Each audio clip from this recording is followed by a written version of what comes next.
In France, matters are escalating fast. It's not just the thousands of tons of garbage lying on the roads. Now it's garbage cans being set on fire. And the government facing a trust vote.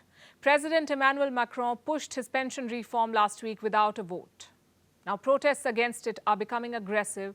The challenge on the streets is just one part of it. In Parliament, 2 no-confidence motions were brought against the government today.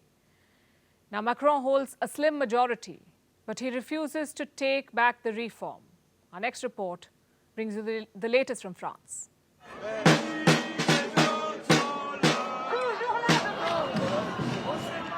This is what Paris looked like over the weekend. Protesters are out on the streets against President Emmanuel Macron's pension reform. Macron wants the French people to work for 2 more years. Presently, they retire at the age of 62. The reform raises the retirement age to 64. But the French don't like the idea of 2 more years of work. Polls suggest that an overwhelming majority oppose the pension reform, 70 to 30%. So the opposition saw an opening. 2 motions of no confidence were brought against Macron's government. These are serious motions. They could plunge a country struggling with civil strife into a political crisis. And that's the last thing France needs. More than an attempt to topple the government, the trust votes are an attempt to build pressure. Macron bypassed the parliament and pushed the pension reform without a vote. It wouldn't have passed a parliamentary vote. So the president invoked a constitutional tool called Article 49.3. And if Macron wasn't sure of getting enough votes to get the bill passed, it means all may not be well within the ruling alliance. He'll have to prove his numbers to remain in power. The first motion was filed by the centrist group called Liet. The second by the far-right National Rally Party. The opposition needs 287 votes to topple the government. It doesn't have those numbers. But the vote will push Macron's coalition partners to turn up the heat on the government. Personally, I believe that everyone should vote for this no-confidence motion, including a certain number of MPs from the ruling party. Tell the government that we cannot use this method, the 49:3. We are undertaking such an important reform when 3/4 of the French people are opposed to it in such a brutal way. Outside Parliament, the crisis is going from bad to worse.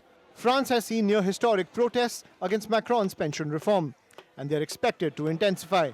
Workers' unions have been able to mobilize hundreds of thousands of people.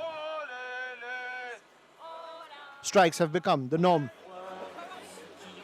The city of love, Paris, is now stinking. Garbage collectors are on a strike. Over 7,000 tons of trash is lying on the streets of Paris. Dramatic visuals flooded the internet over the weekend as protesters clashed with the police. France's biggest unions say they will continue to put pressure on the government. On Thursday, a large-scale industrial strike has been planned that could throw France out of gear. For President Macron, a lot is at stake. It's now or never. His views on retirement age and pension scheme are very clear. There needs to be a reform. People in France are living longer, so the government has to pay them pensions from when they turn 62 until they pass away. And that is taking a toll on the government's treasuries. Increasing the retirement age would put the French government's fiscal health in a relatively better position. Or at least, that's what Macron says. But this is coming at a price. The French president's ratings have dipped to a 4-year low. His popularity has fallen by 13% since he became the president for a second term in 2022. According to a poll, 70% of respondents say they are dissatisfied with Macron's administration. Now Macron is caught between a rock and a hard place. Walking back on the reform would mean the French treasury won't be relieved. And pushing ahead with the reform could also end Macron's political career. Now, a lot depends on how Macron manages to navigate through this crisis.